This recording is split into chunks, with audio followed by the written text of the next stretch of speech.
Your YouTube closed, right? Yeah, Yeah. yeah. All Got right. my All right. So we don't get that echo. You know what I mean? I All got right. my drip on. Hey, I see that. Hey, good evening, everybody. Welcome to the show, Mental Health Monday. Here with a very special guest, my brother. Salute to you, my brother. Like y'all say, salam alaikum. Oh man. And yeah, Haji, Navy veteran like myself, and entrepreneur as well as a musician. And today we're going to hear about his story and his journey in life and where God has brought him to recently, the trials and tribulations. And overall, he's a good dude, man. And I like what he's doing in the community.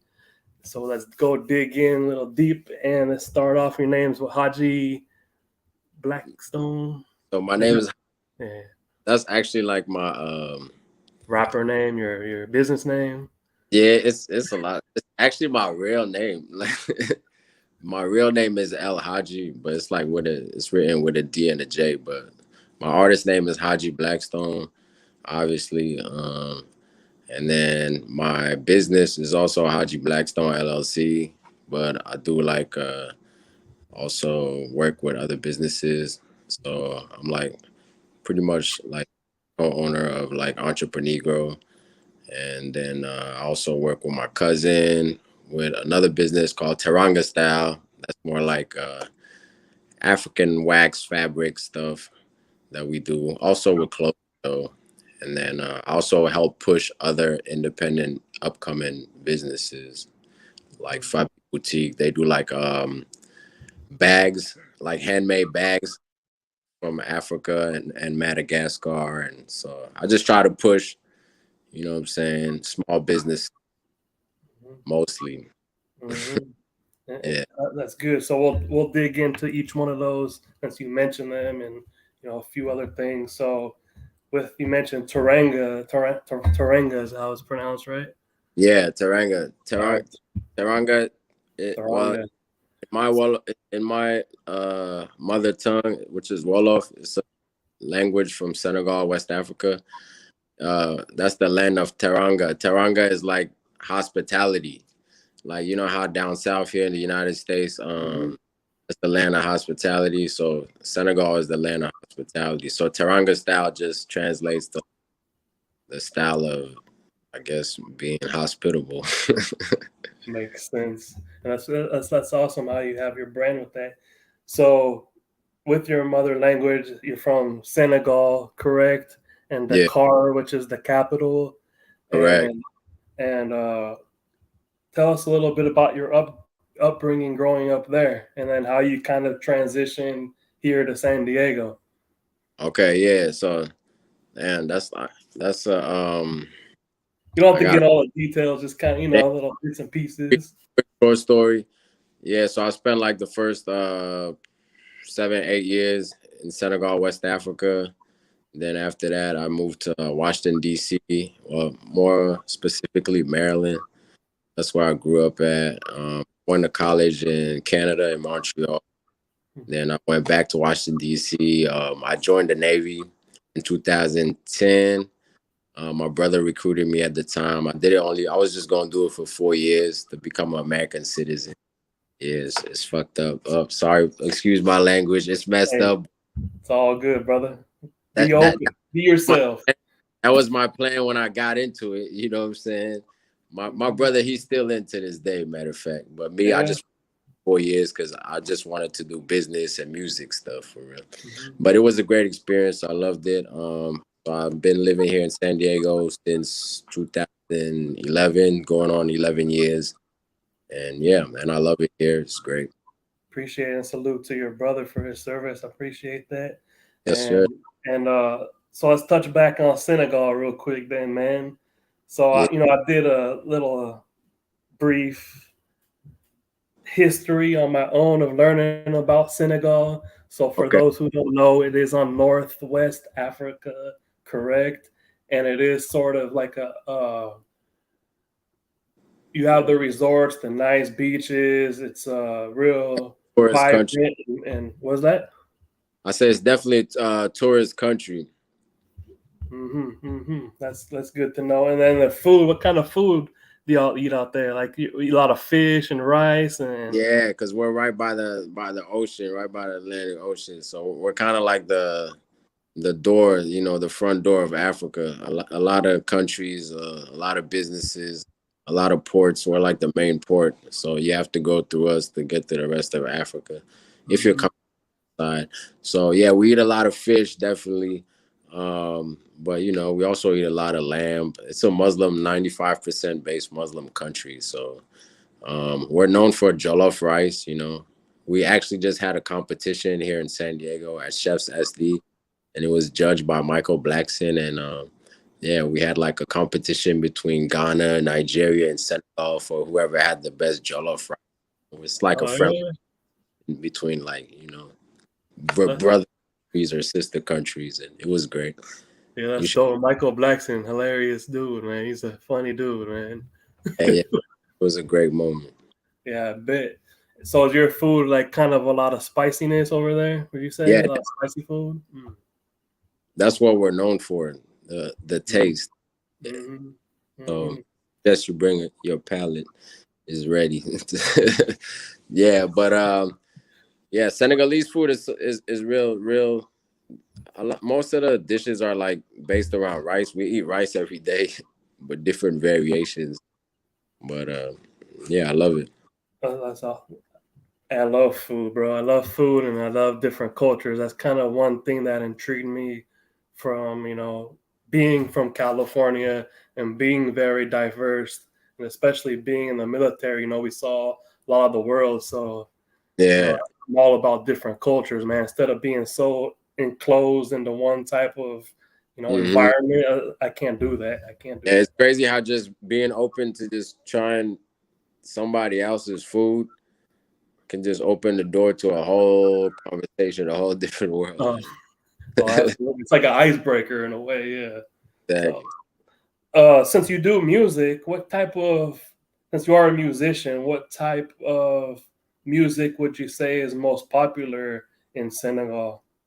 In What do you Senegal, guys listen to? Yeah, yeah. so we have our traditional music is called mbala.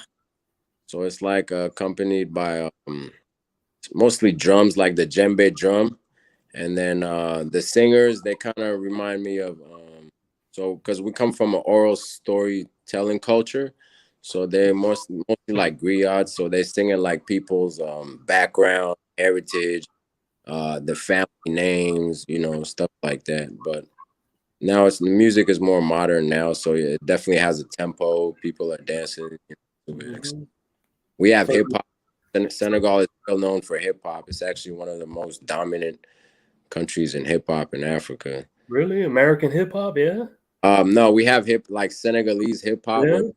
where we rap in in Wolof and French, and it's yeah, it has its own scene, its own fans, you know, its own culture really, and it's exported too, like throughout Africa and all the way to Europe, Canada, mostly francophone countries, but or wherever you know Senegalese people reside. And then you said your original, I forgot, Wolof is called Yeah, well, Senegal. So and then you said you speak French, yeah, I speak English. English, Spanish, yo puedo hablar español, you know what I'm saying?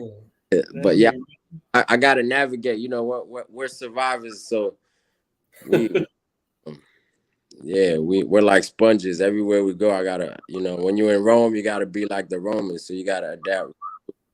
Mhm, mhm. I hear that. And it's good That's for us too. Yeah, that's good. All right, so thank you for sharing the piece about Senegal, and hopefully one day I can make it out there or anywhere in Africa, because man, it's such a beautiful country. And growing up, watching the commercials and this and that, they always show the very poor places. And Yeah, when I was in Japan or when I had some Africa, because I was growing up, some of my partners were from Eritrea, and they uh, were just super cool, and and we would ride and die together basically growing up, and we had each other back. So always had a big influence of African people growing up too, and it was just super cool. But like I said, eventually I'd like to go check it out live in And person if God I'm got it. thinking that's my goal.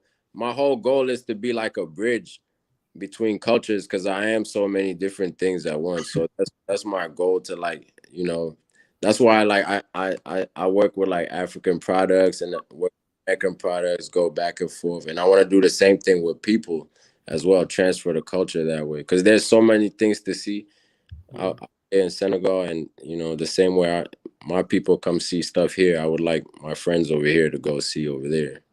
Absolutely, man. Just get out of their little comfort zone and see the world. That makes sense. Yeah. So you said you left when you were 6. Have you been back since? And how many times have you been back? Yeah. I used to go like every every 2 years growing up.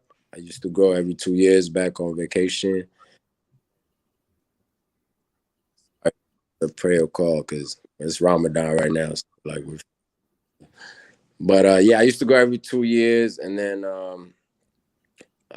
all the way up to like 2006. Then I didn't go for a while, but right now I haven't been back in 10 years. It's been the longest one, but because of like some legal issues I had with the California county or whatever. But now, yeah, now I'm going this year where Senegal is the African champions of soccer in 2022. So yes, we're going to the World Cup in Qatar in November. Yeah, sorry for the promo. So I'm about to get my passport and I have to go. Hey, the show's about you tonight, so say what you got to say, and I appreciate and congratulations too. And then, Yeah, like you mentioned too, by the way, happy Ramadan month thank you, to to you and your family. thank you. And I know it's a real big celebration, especially for fasting to become closer to God. Because a lot of people don't even know about that, what Yeah, Ramadan is. So I'm glad you mentioned that because that was going to be on my topic of conversation a little bit with you. But, uh, we won't have to touch on it too much because you mentioned it. yeah, But yeah, it's very interesting the Ramadan how y'all fast from basically sunrise to sunset, and it takes a lot of discipline, I'm sure, for that too. To not eat during that time frame, especially for a whole yeah. month. And if you're probably used to eating during that time, but I know there's a bigger purpose to it, and that's what we all try to strive for as individuals. To be closer to God and live a higher purpose in this world and make a much better place. Like justice and peace. It's all universal. Correct. So that's good. Congratulations on that, brother. Thank you, thank you. Then you're welcome. Then how would you say life was for you coming from a young man coming from Senegal to United States, Maryland, and living in Canada? What would you say the whole difference between the three countries were, and yourself being considered an outsider from America? Yeah, I mean, first, like any immigrant, the first barrier was, I would say, the language barrier. And then once you get over that, then after that, it's kind of goes back to what you were saying earlier about kind of like the stereotypes that or the that people have from the images that's been shown about what foreign land, whatever foreign land is other than the United States, through the media and stuff. So kind of the propaganda and just just being there in person, like every day. Pretty much, I feel like every day I make a change. When somebody meets me, because I'm not from here, especially here on the West Coast. It's even way further on the East Coast, New York and all that. That's way closer. The Atlantic Ocean is right there, 7 hours ago. But here, you don't see that many West African immigrants. That many. You would see East Africans. Yes. People from Eritrea, all that. So I'm kind of like a rare breed over here. I tell my friends all the time, yeah, I'm I'm black as hell, but I'm exotic. I don't care what you say. You know what I'm saying? So people always like, so I'm like that bridge, like I said, and I don't know. I, I like it. It's just different. At first, it's cool to to be able to show somebody something different. Like, oh, they came with this notion of you, but by the time you finish the conversation, they're like, oh, I guess, they do have a different type of lifestyle over there or whatever. It's not Yes. straight poverty or whatever you may think. You know what I'm saying? Hmm. Hmm.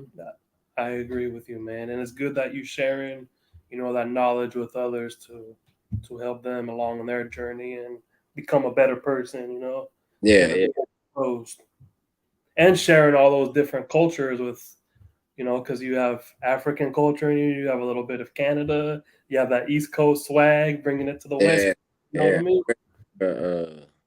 A globetrotting for real. So I understand everybody, and I try to, just try to be the difference and understand the difference. So you gotta see the different perspectives, you know what I'm saying? And sometimes it's hard for people to see all the different perspective when they only know one perspective. Absolutely. And that that makes sense because that kind of transition into our next topic is coming from a civilian and the different backgrounds we all have into the military. And you joined from where, Washington or Yeah, from Maryland? yeah, it was Fort Meade in is that in Maryland? It was in Maryland. Mm-hmm. Mm. And like myself, like I just said earlier, being diverse, coming from California and having being around a lot of different cultures, I always got along with everybody. But when I was in the military, that's probably when I saw the most racism ever in my life. People from all different parts. And then no matter where you're from, you're already automatically labeled. And then those individuals don't like you. So, how would you say transitioning from your culture and background into the Navy and your time in the Navy was with your mental health? So when I was in the Navy, there was there was a lot of different nationalities. I got along with everybody, but at first, I'm not gonna lie, like I was in the United States Navy, and it was like post 9 years past 9/11. So just like for right now, just like for example how it's Ramadan, or like how for me to go pray, or it was hard for me to be open with my faith, like knowing I was in the United States Navy, and then like so I just like, and my name and everything, it was kind of like a lot of stigma around that time. So I kept a lot of stuff low key and just kept to myself. Really, I just went to work and yeah, just studied for my exams, and I just kept civilian. I kept the outside life and the Navy life real separate, and that was it. But I liked it. I really liked the Navy because it got me to bond with people that I would have never bonded with ever. So it really transcended different barriers for me. Like I met people that had never met a black person ever in their entire life. you Yes. know, and I was working with them every day, and sometimes we butted heads, but at the end of the day, like it was, like I said, it was progressive because at the end of the day, we all got out from it. So, and to this day, it's like it was a brotherhood, and yeah, I got friends from all type of backgrounds from everywhere, and I mean, Right, like around the whole damn world, and and I just yeah, it's just a good human experience if you do it the right way. You gotta yeah. have to too. That's pretty much. So you were stationed here in San Diego, and how many years did you do? I was staying here, so I was supposed to do 4 years. I ended up doing 3 years and a half. Um, I got out honorably discharged. I had a little incident, but I was a hard worker, so everything ended up well. And yeah, so 3 years and a half. Did So about like you, we did a lot of deployments though. yeah, what ship were you on out here? On the USS Boxer. So that's like for the movie watchers, if you guys watch Captain Phillips, that's the USS Boxer right there. This is our ship now. I'm the captain now. Now, Oh my god! What? Why? Why do you say that? Because of your chain of command, or Nah, cause pretty much most if I say just USS Boxer, most people won't know. But like, if you really, cause I actually got to my ship after that whole mission with Captain Phillips and all that. So when I tell people that, they're like, oh, they're amazed. They're like, oh, wow, that's crazy. You yeah, know? because a lot of people don't understand kind of what we deal Yeah. with in the military anyway, unless you were in the military. If I say I was on the St. Vincent, that don't mean nothing. So you got to put it in like urban terms. Yeah, yeah, I got you. And what did you do in the Navy? What was your I was job? there. I was an electrician. Um, I had scored really high on my ASVAB. Like I was supposed to get a real good, even a better job, like top secret, but I was an American citizen at the time. So I ended up being an electrician, engineer. It was cool. Yeah, I think they usually, from what I remember, like you said, they non-citizens only can mostly be like undesignated, correct? Yeah, usually that's how they start, but I was lucky to land a job off the bat, off the rip, so it was cool. Mhm. My brother, because I know about that struggle. My brother, he started as a bolster mate. Oh man, and now he's an officer. Like he did everything. Like I was like, wow. So That's I'm glad. impressive. Yeah, that's impressive, man. Especially being uh previous enlisted to officer, he even gets that respect. You know what I mean? Yeah, you pretty much. And that's good. And he has that knowledge, and man, good for him, man. How much longer does Uh, he have? I, don't- I think he's about to knock. I don't know. He's probably getting close, man. He's probably getting close. He's been probably like 4 years, 5 years. He's almost done. He's been in there for a while now. But yeah, I'm proud of him to keep doing that because every day he tells me I should have stayed. I'm like, nah, I'm good. I'm doing my stuff right here.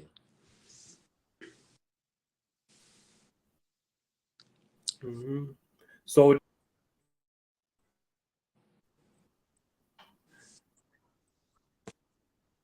it definitely, I think the signal is cutting off a little bit.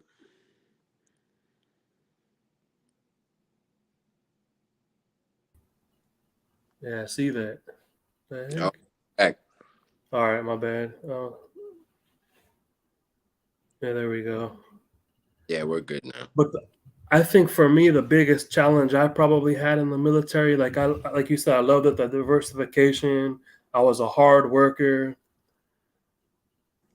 but I always didn't have the best chain of command. And I really am the type who doesn't like being told what to do. If you Mm, leave me alone and let me do it, but if you're gonna micromanage and do all that extra stuff, or you're gonna treat someone bad just because of who they are, or I'm gonna open my mouth. And that was yeah, the biggest thing that always got me in trouble, you know.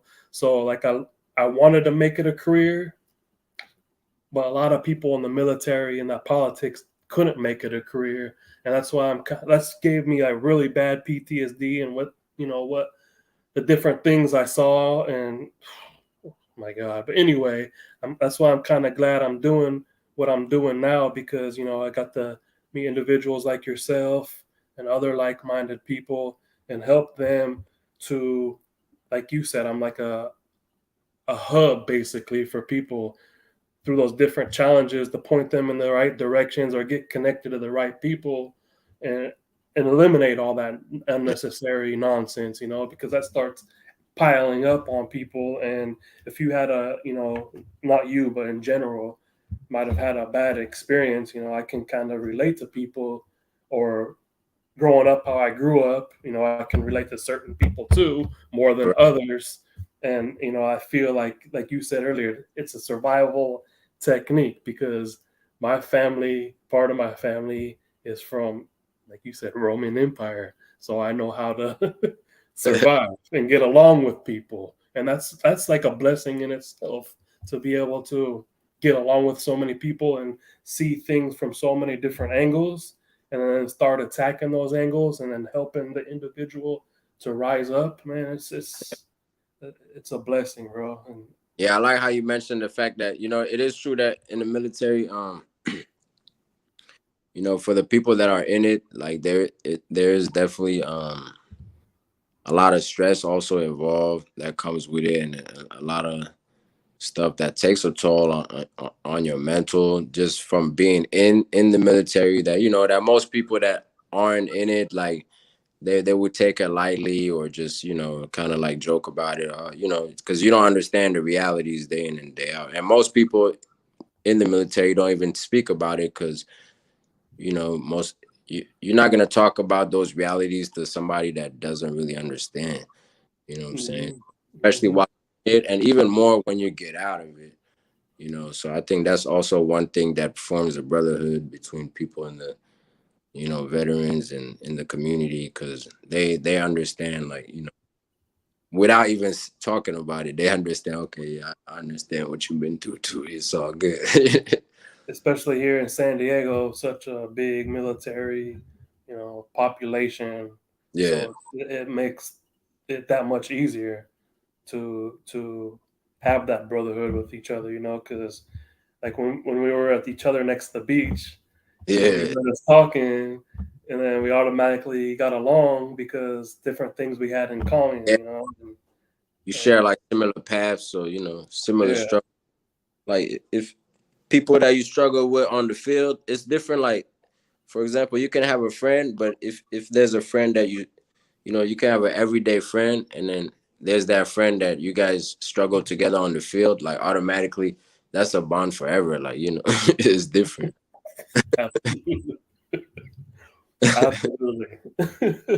I just honestly though, it just like in everything else though, there is still some military who might not ever really experience, like some experience more stresses than others, or some still have that their old upbringings in them, and like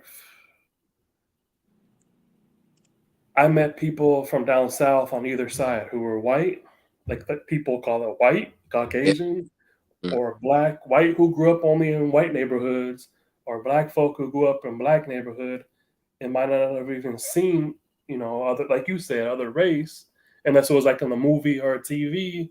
So kind of they didn't know how to interact with different people, and then they see you, you know, as a light skinned dude chilling with the brothers and the others. Like, what's wrong with that? They look at me weird, and then why don't you hang out with your own people?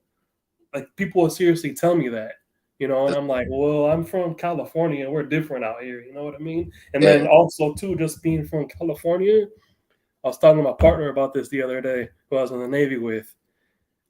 One of our LPOs, I think he was from New York. But anyway, he automatically had a grudge against people from Texas and people from Cali. So he would have, if he was from the West Coast, especially from Cali, West Coast Wednesdays, he would call it, and you'd have to automatically stay late for 2 hours every Wednesday for no reason. Let's go And where then, you. and if you're from Texas, it was like Texas Tuesdays or Texas Thursdays, same thing, just stay late. And nothing we can do about it, man. And we're like, what's up with this? And that started adding that extra stress and Yeah, working late and that's a whole bunch crazy. of things. So yeah. But people can't relate to that because it probably never happened to them. You know what I mean? But in general, we all You have get it that picked on just stress. you get it picked on just from the region where you're from. Yeah, That's it's crazy. Yeah, it's crazy. So that's why I'm glad what we all doing is helping individuals who suffer something like that. You know what I mean? And help them transition. And you brought up another good point. Even in the military, they kind of brainwash us in a way. In a way, do your job, shut up. And then if you put in a certain amount of time, and let's say you might have a family, or you might try to do more time, you're not trying to go to medical or talking to the chaplain or talking to somebody, hey, I got mental health issues, because then they'll point you out even more and then try to separate you, and then you're stuck again, and then angry at everybody. So there's a lot of different scenarios and challenges we kind of face throughout our military careers, trying to transition and get tapped in with the right people in the civilian sector now. Yeah. So thank you for sharing your your military. So do you think you had any type of mental health from when you was Um, in and when you got out till now, maybe? okay, so for me, mental health is like it's really like a new term that I've been, like past, I say, yeah, probably past 10 years. As long as I've been in the Navy, that I've been hearing mental health, mental health, mental health. So before, I never really thought about like, when somebody say mental health, like, You the because crazy dude on the corner, you know what I mean? it's like it's that house where okay, oh no, don't go in that room, like that person is tripping, just yeah, Yeah, yeah. So it was kind of like seen in a bad way, but after um talking to people and actually my relationships, I think the first time I actually encountered mental health was in one of my relationships, and then I started trying, at first I was kind of strong on it, but then I started being more sensitive towards the cause and really understanding, oh wow, you know what, you can't expect everybody to think how you think or approach situations how you think, and people have different trauma or just past stuff that may have affected their life and how they go about things. So I started being more sensitive toward the cause, and after a while, I think that from being separated from the Navy, and now that I look at it, like now that I'm removed years later, yeah, I think I did go through mental health stuff, yeah, 'cause I had different coping mechanisms for it. At the time, I probably wasn't really being truthful to myself and really seeing it. And in my actual life, I actually saw the consequences, some negative consequences, lessons that I had to learn and all that. So it just took about taking that self control and that first step and, just admitting to myself that, yeah, there's some things that I suppressed and that I just had to face on my own. absolutely. And that's the thing with, PTSD or mental health. It can happen immediately or years down the road.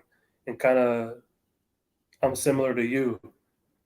People would realize I had an issue, but like you said, I was suppressing it with other non healthy behaviors, Yeah, let's say.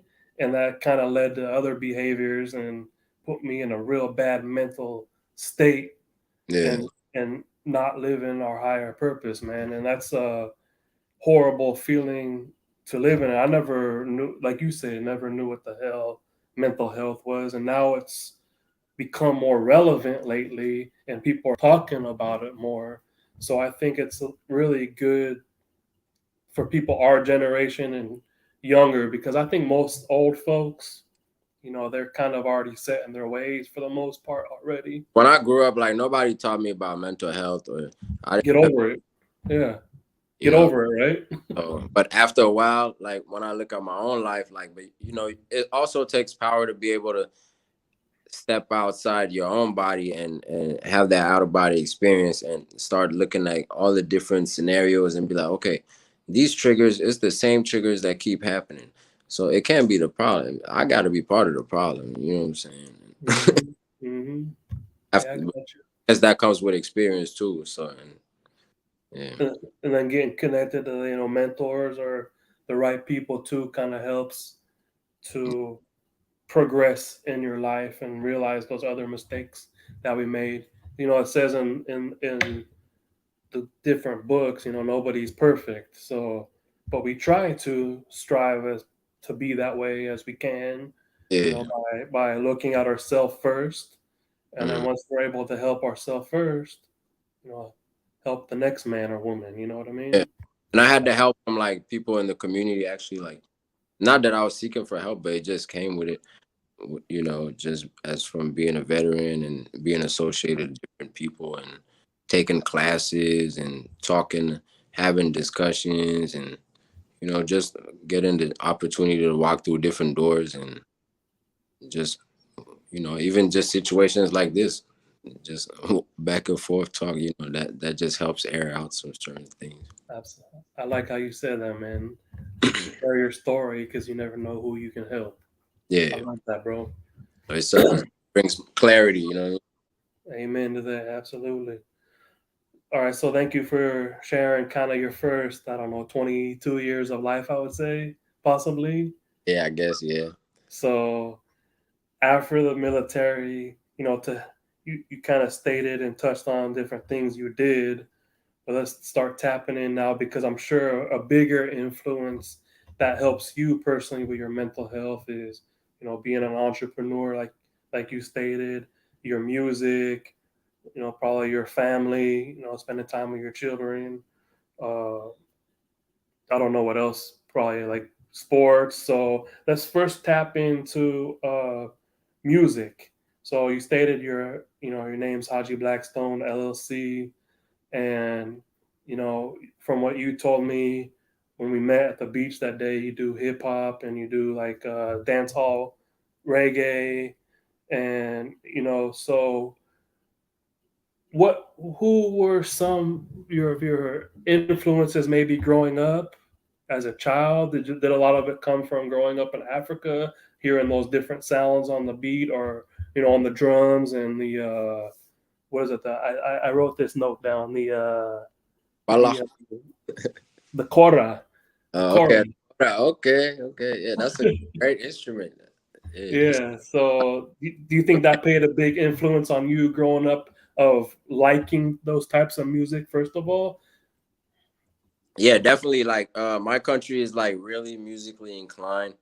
Like, music is a big, big, big part of everything. Like every celebration, from the when we celebrate somebody's birth to, you know, uh, when we're reciting the verses of Quran and all that. And so, yeah, I definitely, I remember music was always around me. Like my dad, he's a big music head. He used to be in the living room dancing, all that. So it'd be like West African music. I grew up on a lot of West African music, from Ivory Coast to Mali to, a lot of traditional sounds. Um, but also I grew up on like soul music. You know what I mean? Like, like the Spinners, the Isleys, and all them. stuff like that.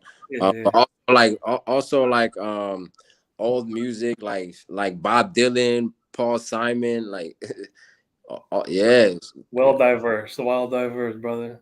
Hmm. music, all type of music. But my love for hip hop, um, in Senegal, like I said, they do have hip hop. Some of my first favorite groups were Senegalese groups. You know, actually, yeah, actually, my artist name is from the artist from home that I was young. I came over here in Maryland. We started a group, and they were like, "So, what's your name going to be?" Haji, because there was like in my country, there's a artist named Elijah Man. You know what I mean? And that was like one of my favorite artists back then that I used to bump all summer. So I just, yeah. So I started hip hop over here really, um, with my friends when I was in high school or junior high actually. And at first I was just rapping in Wolof and French because I didn't speak English yet. So all my friends was doing, what's it called? They were already advanced in like I always wanted to rap in English, but I wasn't ready for it. You know what I mean? So I just started rapping in what I knew in French and Wolof. And then, after that, when we graduated, we all, we was doing a lot of shows, used to tour and all that. Then we had a group in Canada, and then we did that. Then when I came back to DC, I kind of left the music alone because, in African families, it's like back then it wasn't really seen like, it was all about like education, education. Oh, you need to go to school. You need to go do this. Oh, what about basketball? About music? No, you can break your leg and your career is over. Music, that's like no. You need a real job. You need to go to school. Hmm. So I left music on the back burner a little bit. That's when I started the Navy thing actually, and try to make everybody think I was gonna make career out of it. But you're only gonna be who you are, man. So the whole time Mhm. I was in the Navy, in boot camp, all that rhymes, writing everything every time. I was in A school writing rhymes, like I just never stopped. So that's always been me. And then when I got out here, I just started looking for studios. As soon as I got out here, I've been to all type of studios out here since 2010, and but yeah, I found a home over here in Lemon Grove at KP Platinum Studios. So that's mostly the studio where I go to mostly now. Mhm. I'm more familiar over there. Yeah, that's dope. That's that's dope. Um, thank you for sharing that. So, would you say, oh man, wow, rapping in French and Wolof, that's awesome, man. So, would you say you're more of a? I think I know the answer. You said you like writing, so would you say you're more of a writer or freestyler? I mean, oh, you mean my creative process? Yes. Um, well, I'm old school with it, so I do like writing, and I like to put the pen on the pad, the pen on the paper. I think that's more authentic, and it's a different process. But sometimes, now I'm also transitioning to different creative methods. Sometimes I just go in the booth and I just let the beat go and just feel it. Because Mhm. also a different, like, the rawness of the energy, like just coming straight out like that. Sometimes it's a different result as well. So it all just depends on how you're feeling at the time. Yeah, So but mostly like because I'm preparing. For example, I got a project that should be coming out this summer. I haven't dropped music in a while, so I've been working on this project. Yeah, when it comes to like stuff like that, I think like I like to write it down because I like to be more in control, especially now that I'm trying to be more responsible in the energy and what I'm saying and what I'm putting out there and all that. And sometimes when it's just on the fly like that, it's you can go back and correct it, but yeah, yeah. I just like to take control from jump. And plus, it kind of like gets you out of maybe what you're thinking of that day. If you're in a Yeah, bad thought, you can write some stuff down, and then you already forgot what you were mad about, possibly. You know what I mean? exactly. So, Yeah. so, so I get where you're coming from. So here's another question then. So being an East Coast, growing up on the East Coast, now living on the West, who would you say some of your most recent influences are of hip hop? Recent or like I said, while growing up here in the States. Okay, so growing up in the States, so I'm like a real East Coast head, man. So I came up like on Wu Jay-Z, Tang. Nas, Tupac, Wu-Tang, you know what I'm saying? Rakim, like I did my homework, So I really did my homework. Like some of the guys I came up with, they were really tough on us when it comes to that. So I Mhm, really did all my homework when it comes to East Coast. But mhm, with that being said, hip hop is a culture. So at the same time, I was also I was watching Boys in the Hood and all these movies. So I was falling in love with, you know, um, Snoop, the Dre's, pretty much Ice Cube, Mac 10, all those people too. But I was kind of too far to understand it. It's not till I moved over here, then I was like, oh, okay. So that movie that I was watching back, oh, okay, that was it, like the neighborhoods and the lingo and everything started to make sense. And then I started to put two and together. Okay, oh, okay. So that movie down there, okay, that was like the down south movie. Okay, that movie right there, oh, there was incredible. That was a West Coast movie, and this was mhm. happening. I started understanding the regions because now I had lived all over, so now I'm really understanding the differences and so, but yeah, I definitely love both coasts. To be honest, I don't think that like I said, once you understand, when you don't understand it, when you're removed, because all you know is one thing. But once you see all the sides, you're gonna learn. Okay, you're gonna understand where they're coming. Like even before, I used to, you know, like gang banging culture and all that. I didn't really understand that and over here, but once I moved over here, I did my history, and I understood like how how people were trying to protect their communities and all this stuff, and it was deeper than just a bunch of stuff. It went left field, but who are we to say that? You know what I mean? So at the end of the day, yeah, West Coast. Rest in peace, Nipsey Hussle. That's one of my favorite artists. Um, Mm-hmm. I was following him from the beginning. As soon as I moved out here, I was going to his shows when there was like nobody going. Yeah, man, I love Hey, the West Coast and Senegal even more. I like how you always bring it back home. That's awesome, man. That's dope. Yeah, Yeah, me. See, I was the opposite of you growing up in Cali. I was listening to Bay music. Like Too Short, E40, yeah, Silly Cell, and all them joints. And then Southern California, of course, I was listening to that. And then I kind of like the East Coast music, but there was something about the West, man, because what they would talk about, and they had that beat on top of it, that fire beat, and it just clicked. And then being growing up in it, I was like, okay, this is my stuff. And then yeah, you yeah. do the East Coast music, like you mentioned, those artists, they were more of like a lyricist to me and Mhm. didn't have that beat. And the beat was kind of what always, Yeah, turned me off from it. And then, but you have guys like Cannabis. That dude was fire, man. mhm. Nas, I respect the OGs of them, man, who's still been around to this day, like 30 something years, Yeah, both on the East and West and down South. You know what I mean? 8 Ball, MJG, and all them, Scarface, UGK, all those different, or you got Twista up north, but like yeah. all those, combining, that's who I have more respect. And that's where I really fell in love, with the 90s hip hop music growing up.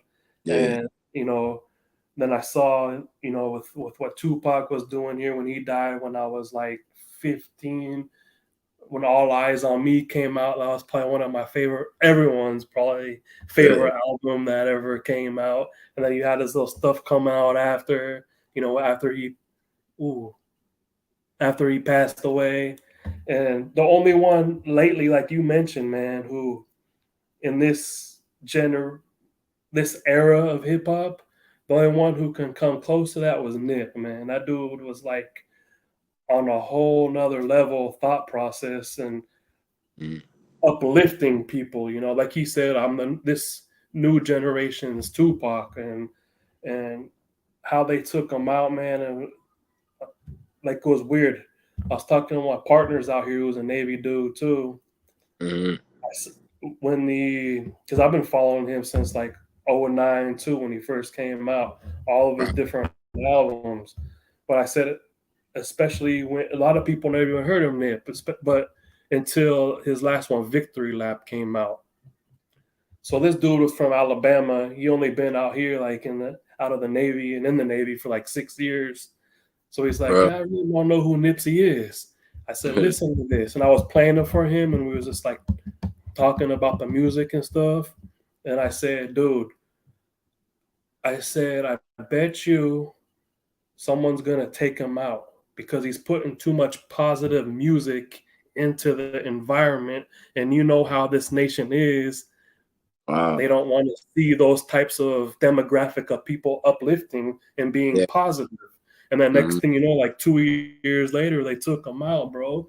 And he was just like telling me, bro, you were right about this. And he's super talented lyricist and the things that he came with. And I'm sure you probably even have a deeper connection to him with that, the Africa, going back to Africa, Yeah. and living that American style and having those roots and the different types of things that he would talk about in his music for Yeah. like, and how we Artist. transitioned from, growing up in the hood of South Central, because I've been there a few times. One of my Navy brother lives up there, Yeah. but transitioning that and then kind of what he was doing, teaching people about uplifting, helping your community. He's talking about cryptocurrency. He's talking about doing good for other people. And as soon as the top of the people hear that, and he starts putting the Bloods and Crips and the people together, guy, you either got to shut up or you got to go. Yeah, that's a really like people like Nipsey, people like Tupac, like that's really why I fell in love with hip hop because it was like a kind of like a father figure a little bit when your pops was not around. Me and my parents they separated when I was like kind of younger, like 13, 14. So what I mean. Sometimes and here in America, like that's the story that happens like every day, like even younger. And a lot of people are looking. Hip hop was like a father figure in a lot of homes. You know what I'm saying? So it's all about what you choose. But people like Nipsey, like Tupac, like people that actually put substance, they do have like turn up music, like we call it, have fun, but they also have that music like that's where they're dropping jewels, and Mm, this is music for life. This actually saves a kid's day on a day to day. yeah, man. Yeah. Like that's why I fell in love with hip hop because I looked at the world and I was like artists, like being an artist, you do have like that. You can make a real change. Like you do have a voice. It's gonna give you a voice, and if you just use it the right way. And that's the thing with him. He was different because he wasn't signed to no major record label and was independent and was making his own moves, so Hmm. nobody can really control him. Comparing if you're with a major record label, you can only say or work with whoever they want you to work with once you sign your name on that dotted on that line. You know what I mean? Yeah, he So he definitely had a has lot more freedoms than most people, most mhm. artists. Yeah, like creative control. I respect him for his creative control, like originality, and just pushing the word ownership out there. Oh, You that was really important. That was really important for me and a lot of people in our generation that's starting to realize that it's good to be a self starter, self motivator, and leave some type of legacy. And instead of going to put 10 hours in somebody else's company, I could put more happy than put 15 on mine if it's gonna help my kids and my kids' kids, and stuff like that. So that's really what I. absolutely. Absolutely. And then more of the freedom. And that takes it back to what you said earlier, your parents getting the degree, taking those steps and getting a career. This my parents were the opposite. When I'm 16, you need to start working. When I'm in school, how can I learn? How can I do this? Oh, you're 19 now, join the military. So it's like a complete opposite comparing to most of the world. You guys, like my wife being, from Philippines and other countries outside of America, education is important, family Hmm. is important. Here Hmm. is like the complete opposite: work, work, work, work for someone else, slave for the system. Well, that's Yeah, not what I need. I need to, work for my own business, work with other people who are like-minded, and put it all together because I can't be controlled and told what to do. That's all yeah, it comes down to it, because that takes away my voice and my freedoms. Just like what, like you said, what Nip was doing, and I'm sure you being an artist, he taught you those things as well, and to have your own freedoms in the music. So yeah, yeah. So I've always been on the independent. I've always been on that same type of lifestyle, like independent, like revolutionary kind of, like yeah, not afraid to speak my mind, not afraid to take chances, and just trying to take my life in my own hand and leave a positive. That's what we're kind of doing with the entrepreneur thing, just trying to push people to own their own businesses, like speak about mental health issues, speak about health, speak about stuff that we weren't brought up, you know, speaking about how to just, people remember like math class and this and that, but they don't, how do you yeah, apply those survival skills? Like, real, real life stuff, day to day stuff. yeah. They don't teach all that like you just said in school. They teach you math and English and what they Yeah, but then I want reader to level. pay your bill, you know what I'm saying? Yeah, yeah, yeah. Like that makes no sense. Yeah. But I'm glad you're doing it. Also, I want to touch on too your music, man. Your most recent, like you said, you ain't made music in a while. Yeah, I've But been your making last song was "Growing Pains" that you released, yeah, and single, yeah. I liked that song. I like all your songs, but that one being more recent. I like how you what you rap in there, you know, kind of like life and how life is and grow from that. It's a beautiful song, man. Appreciate it. Appreciate it. So do you have any upcoming, like you said, when's your next music gonna drop? Do you have any upcoming concerts or tours or Yeah. So lately I've been doing popping up in and out doing shows with these guys that I work with, Cognac, Jay, Skins, Demi. You know, shout out them. There's some local artists from San Diego. So you know, we have songs together, collaborations that I work with them. So they do shows, they be inviting me. But I've been mostly working on my project, you know, because I just want to drop it probably this summer. I think I'm gonna start feeding the people a little more. And yeah, because most of the time I was really focused on like trying to push my the companies and the gear. yeah, we'll And get into that. We'll get into that. yeah, that's really what I was focused on. But people keep asking me, "Oh, so you don't do music anymore? You don't do music anymore?" So I'm like, yeah, I'm not saying anything, but yeah, I'm coming. Yeah, good, man. And you that's the thing of being, you know, entrepreneur. We gotta have those different balances, man, Yeah, and take care of each project when we feel like it's ready to be taken care of, you know. So I got what you're saying. I get what you're saying. So do you do shows mostly just here? You said locally, you don't do any. I know you be bouncing a lot between, you know, LA and Oaktown, you know, the town, and yeah. you do shows up there too. I've done shows over there in the past, but no, most of the shows I've done here lately was here, mostly here in San Diego. Oh, we did go to Mexico. Yeah, but most of it was in San Diego. Let's try to get you more blown up, brother. Now you know, as soon as my project drop, I'm back out there. I just like working in waves. Like I don't like rushing the creative process. Like I want to say something when I'm ready, and I want to say it the right way.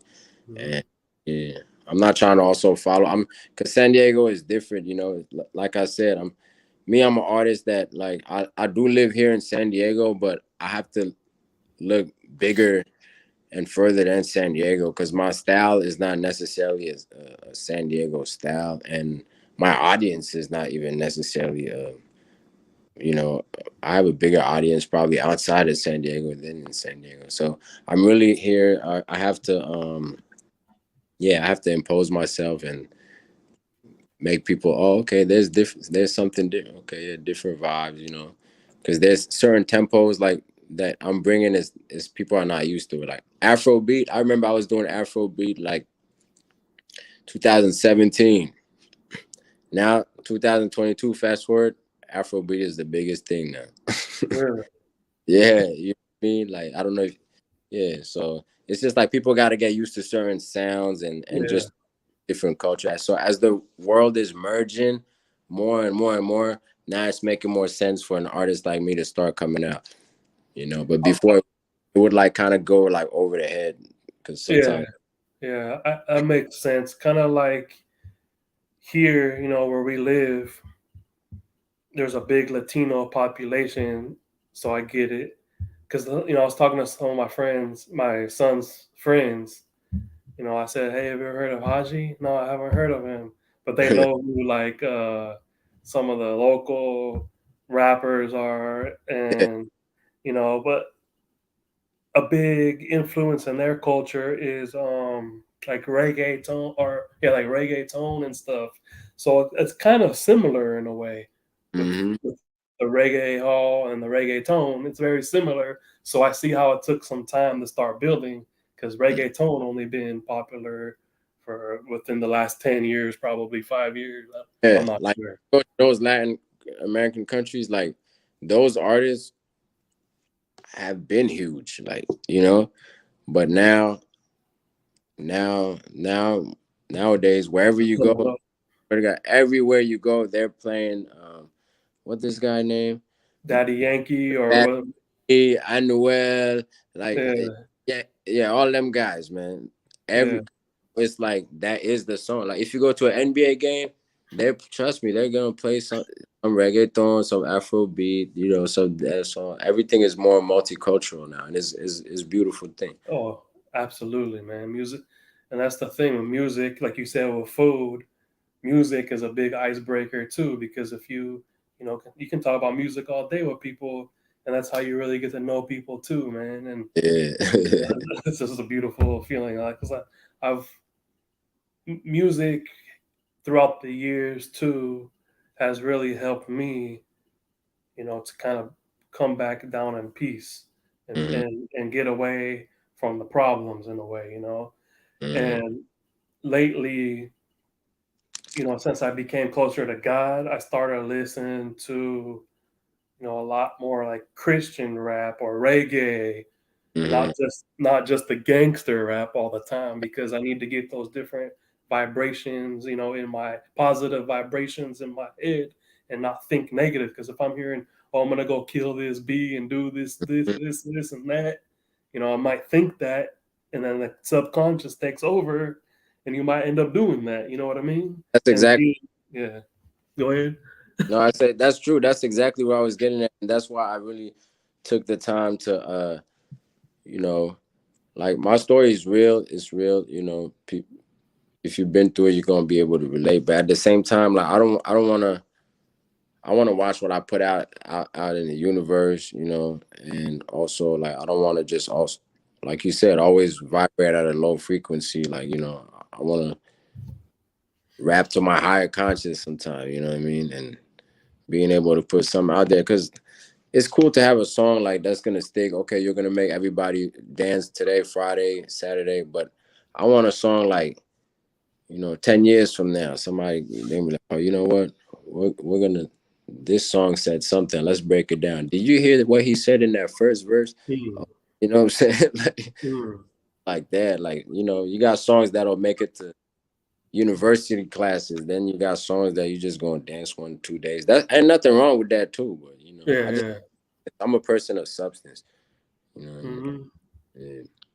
That's That's good, man. I'm sure you probably learn a lot of this. I don't know, just in life, or you think you learn these different skills a lot from the discipline of your parents, growing up in Senegal, Um. or a Honestly, combination of both.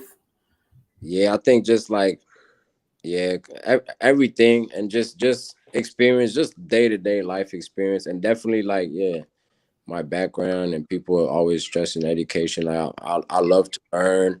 Like I don't feel like I didn't need. I dropped out of school to sneak in university classes just to learn. On my off time, and then I went back to school. I just like learning. You know what I mean? And I feel like we're all mental here. Every I focus a lot on the inside. So whatever is on the inside, faith. We're talking about mental health, Yeah. meditation.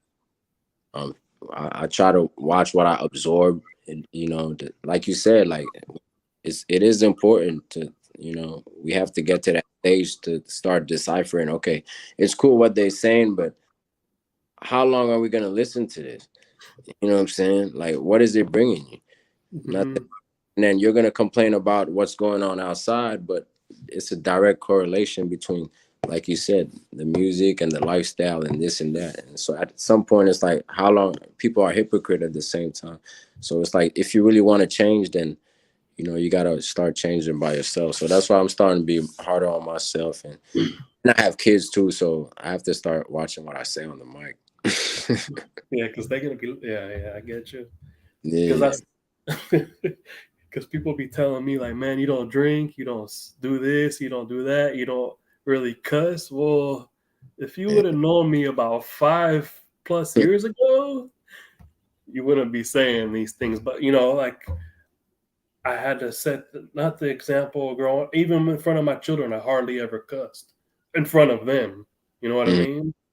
But now that I've been getting in this position and being around more higher influential people, especially in the community, and being a leader of my organization, you know, like I was telling some people, hey, if I go to the directors meeting of the VA or this meeting, and I'm like, F you, effer and bees and yeah. this, it's not gonna ride. And they're Mm-mm. gonna tell me to you get the F out of here, man. And that doesn't sound real professional if I'm trying to help other people guide in this right direction. I basically, like you said, looking the inside out. God started showing me these little things. I started noticing them, and He helped me kind of break them, like they do, like God does, break you down from the inside out, man, and make us to the person we're supposed to be that He wants us to be. You know what I mean? Yeah, And that's such a hard and challenging thing to do, and that's why, in general, most people don't want to look inside themselves, and that's where they kind of fail, and they don't get tapped in with these different people or tapped in with their faith. And that's when they don't succeed, basically. Not saying succeeding in lifing, but growing into a better person. yeah, yeah, yeah, And if I was running around talking like this, it doesn't make sense of what I'm trying to do. It's like a yeah, hypocrite. I'll be a hypocrite. You know what I mean? yeah.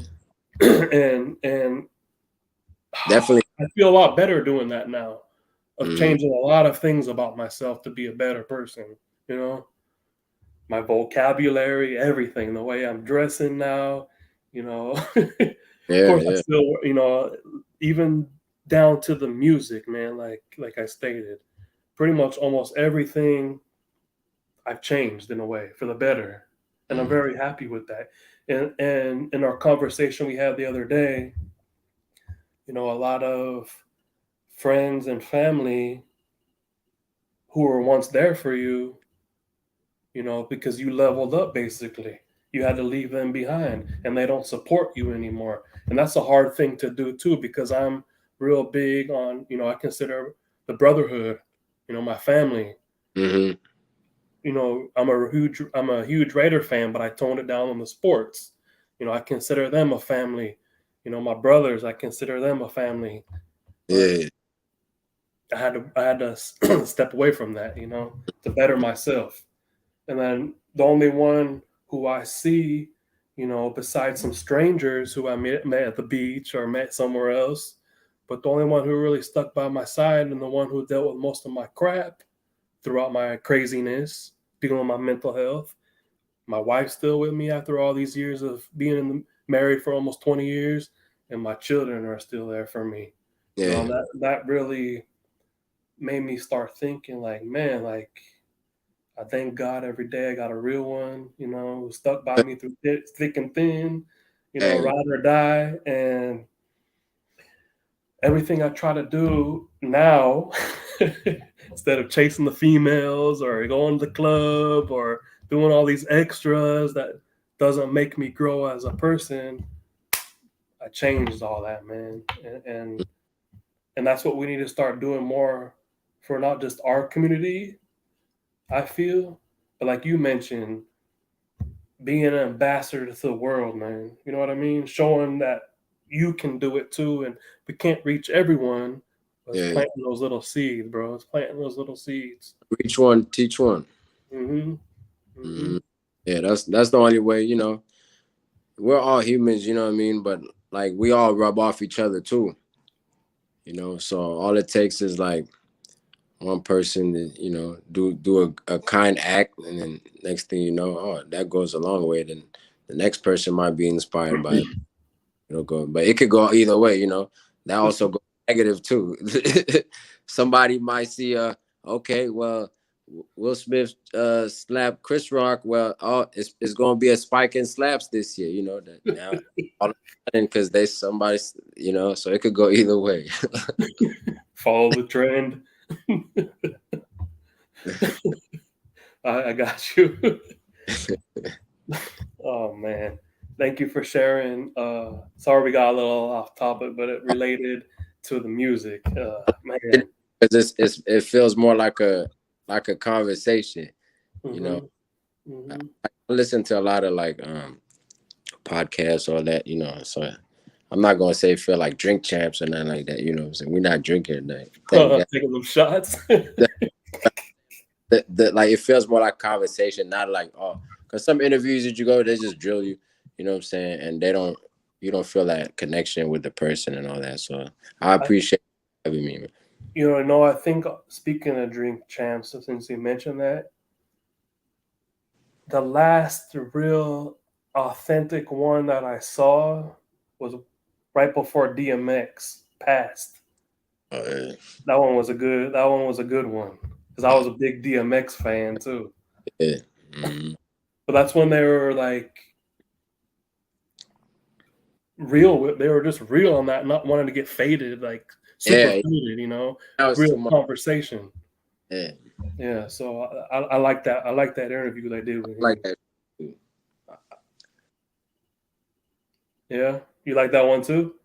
No, I say I like that like the format of the show, like how it's more like conversational and kick back, kind of like me and you doing. It's more Hmm. human interaction. And that's what we need, man. Yeah. We'll tap in that out offline about some things we can do in a little bit. So next, let's get into you said your clothing. So you do Taranga style and also entrepreneur. So let's first start with the Taranga style. What made you want to start Taranga?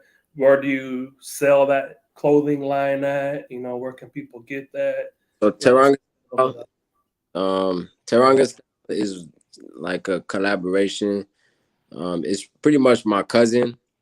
My cousin is like the head of that. My cousin and my aunt. And so it just started out kind of like an idea from because my aunt, she always been doing since I was a kid. I remember her like sewing, doing all type of stuff when I used to go on vacation. She, making pillows or whatever. So but she always has like all these nice fabrics.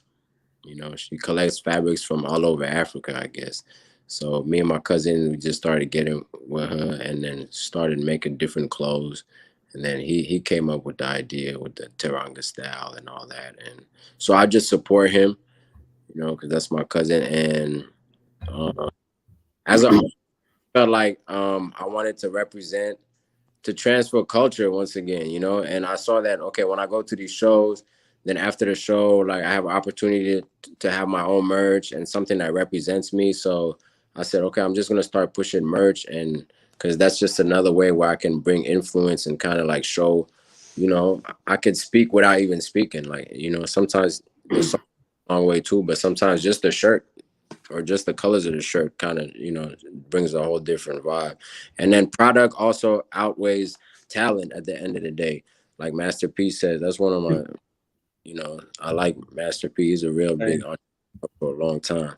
And it's like yeah, it's cool to rap, it's cool to play hoops, all that, but like once you have a product, like you don't even have to speak no more. Like just all these people that have products on the shelves and all that, like, they just flip the product and that's it, and their whole families and all that's taken care of for generations. So that's what we're trying to bring, that mentality to Black and brown communities, and be self-starters. So Teranga style is, and the goal of Teranga style is to transfer African culture to United States through urban, fashion by mixing it with like West African wax fabric, and we have fabrics from all over the place. And at the same time, we deal with people that make it like handmade and all that. So straight from Senegal. Huh? That's yeah, dope, man. yeah, That's dope. And I like the different, the vibrant colors that Africa uses. It's beautiful, man. different Those pattern. If you colors. really look at big companies, like they're already biting off that style. So it was like, oh, you know what? Especially after like the Black Lives Matter movement and kind of like that time there, it was a lot of, I'm not gonna say culture vulture stuff going on, but it's like, okay, if these big corporate companies are gonna do it, I mean, we might as well get our piece of the pie and do it ourselves and do it the right way, and because we understand also how it goes. Yeah, So I get exactly what you're saying, man. yeah, I got you. And that's, you mentioned that. I like the different movements that they do, but it's messed up. It's all to benefit a lot of the rich corporations, man. You know what I yeah, mean? It's that's all I'm gonna say. We can yeah. agree on that. But the movement and the bigger picture is beautiful, man. Thank you. Because everybody matters. But I'm not gonna touch much on No, that. Okay. because I don't want the higher ups. Anyway, Yeah. uh, also too, how long have you entrepreneur? So how long have you been involved in that? Is that your own product? Why did you come up with the name? Let us know about that as well. So that one, let me see. That's somewhere over Yeah, here. they're right there. Yeah, yeah. That entrepreneur girl. All right, shout out Pachel. That's like my, she's my sister, my business partner. I met her. Is she the What? one up in the Yeah, town? yeah, she's up Yeah, the one in Oakland. So you probably need to meet her too. I Sit did down. before. I did before, Yeah, but you did. I remember. Yeah, yeah, briefly. Yeah, briefly, huh? yeah. But go ahead. Yeah, so I met her up in Berkeley. I think Berkeley Flea Market about 3 years ago, a little maybe a little more. I don't remember exactly. Yeah, so she was over there. She was actually selling her first shirt Hmm. the day I came through. It was crazy. You know what I mean? The way God makes things work, man. So I supported it, and then I was telling her, we had a brief discussion, and then we just kept in touch, and yeah, I came back to San Diego and I just kept supporting. And every time I went up there, then I saw her. Then we just started talking and seeing how we could expand it to Southern California. And then I love the brand. So I was like, oh, this is perfect. Like, I'm an artist. Boom. It's like, I kind of like sponsoring me. She was looking for brand ambassadors. So I was like, hey, why not? I'll be one of your first brand ambassadors. And boom, that was it. From the brand ambassador, then I was so invested that we just started becoming business partners after that. And yeah, after that, the rest of it was history.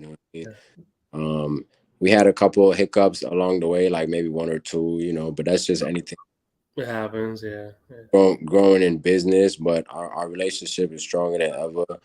Um, our business is growing stronger than ever, and I'm appreciative of her. And yeah, I love it. When we're just pushing entrepreneurship, man, trying to motivate people to own their own companies out here. That's all we doing. Yeah, So, that's a good name. That's perfect name for what you're trying to do. yeah, especially out here, because like when people hear it, it's okay. It's a controversial name. You know what I mean? Because technically, the word Yeah, entrepreneur, but Negro is also in Spanish. Negro is black, so you know, and like I said, it's not really a race based movement. Some people might see it like that, but no, is all it means is black entrepreneur, and it just so happens that the communities that we represent, communities, uh, don't have nobody to mascot for them and cheer for them and tell them, hey, no, don't do that. Go do this.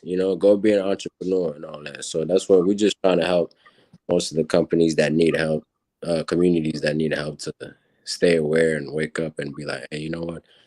If I start something today, then maybe my mom won't have to work no more next 40 years. If it succeeds or when it succeeds. You know what I mean? It's things like that.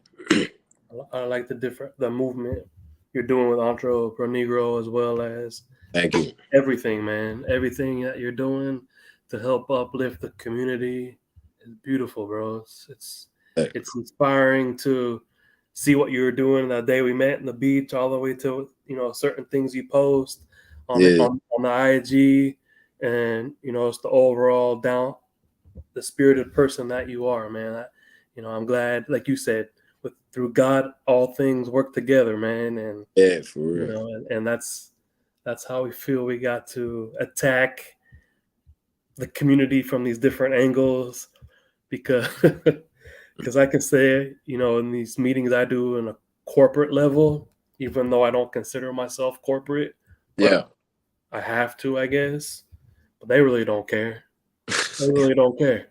And I'll yeah. just be blunt about it. And they know I'm always blunt to them about it anyway. Hmm. And that's why I started getting tapped in with certain people from different communities as well to help make that change and advocate it at that certain type of level. You know what I mean? Even though they don't care, but still, Yeah, it yeah, feels good to me to be able to help certain types of communities who aren't necessarily getting that attention. yeah, yeah. I see. No, and I appreciate those. You know what you guys are doing at the beach. You know what I mean. I appreciate that. That helps around everybody. We're setting a good mood. You know what I mean. Oh yeah, And out the people, all that. I was cooking for the people. I mean, good vibes, man. yeah. We actually need to. We haven't been out there in a minute, but Yeah, summer's around the corner.